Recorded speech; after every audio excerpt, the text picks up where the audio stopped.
Thank you, Rodney, for bringing me over here, and from the members of the media, fellow speakers before me, distinguished guests. Security is not a simple task. Security is a very complicated mission. If you look at it at the base of what we want to achieve in security, we will see that there's a lot of problems coming out there. The more we look deeper and deeper, the more problems we find. Now, when we address issues of security, personal security, we have layers that we put around ourselves, and we make measures as simple as locks on the doors, locking the windows. And this is very simple to approach, because this is a very straightforward approach.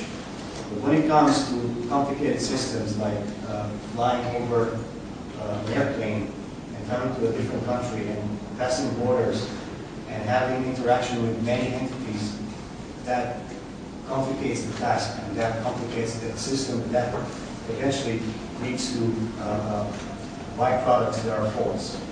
Because at the end of the day, we're still human beings that are mandating or manning those positions, and all of us, give or take, we can have a good day or we can have a bad day, but we cannot afford to have this in security. So security has to be straightforward from the beginning to the end.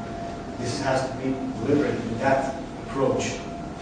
And I'm coming from a country, my country is Israel, of course. I'm a proud Israeli, now I'm a proud American. I'm living here since 2002, just a year after 9/11 happened.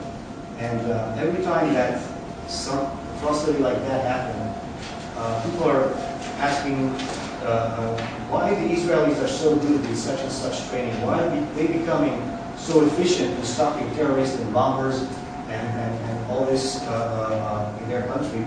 We cannot duplicate that here. Well, there's more than one answer to that. I'll have to take a couple of hours to explain it, but I want to make it short and to the point. Fellow speakers here mentioned that we need to cooperate a lot of things together before we become a unified security system. In Israel, it's very easy because we have only one airport. It's a national airport that is being controlled by the government. All this, the security is standardized.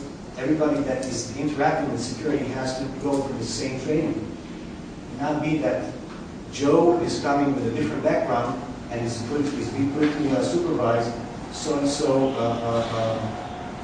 work. So we have to standardize some kind of training that all the employees in all the airports are going through the same process. So standard operation procedure is one thing to establish.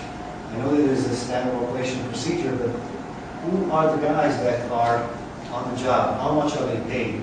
How much will they be compensated? All these things are accumulated into a very long and a very complicated situation. But as I said, my goal is to provide, or our goal as public servants, which are tasked with a task to keep life safe.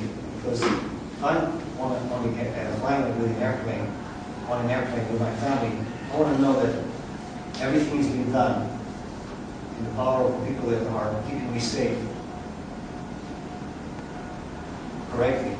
And that's going to be a very hard task to accomplish. But I think that there is a way, there is a model. If you go to Israel and you go to Ben Gurion Airport, you'll see security from the minute, even before that, you'll see security starting the process before you check in. So there is a system that works. Let's try to make it work here.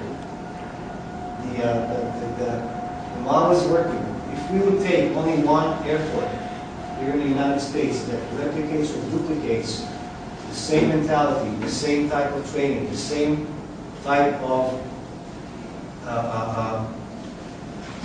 output of what we want to teach and how we want to teach it, I think that the model would be exceptional. That a lot of people would come and learn from this model. And I think that in this aspect, we've seen success in Israel through past years. Of course, we learn from lessons, bad lessons. Most of these bad lessons. And again, this last incident is a wake-up call again. We call it a mishap. This is almost too late.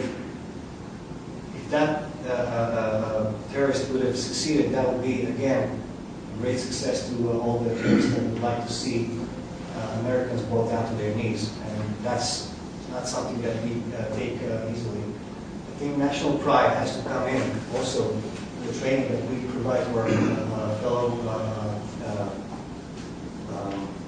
officers and the fellow persons that are being tasked with the job of security. So the small things that make the difference are the big things in security, because security is not something that we can let off with negligence or with complacency.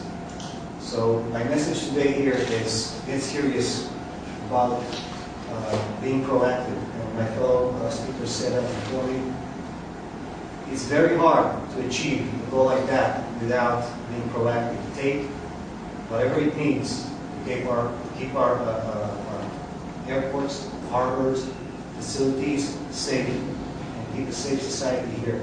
With, of course, a small price, that I would call it a small price relatively, of being checked even 10 times a day, or being profiled as a suspect. And I know that profiling has a profound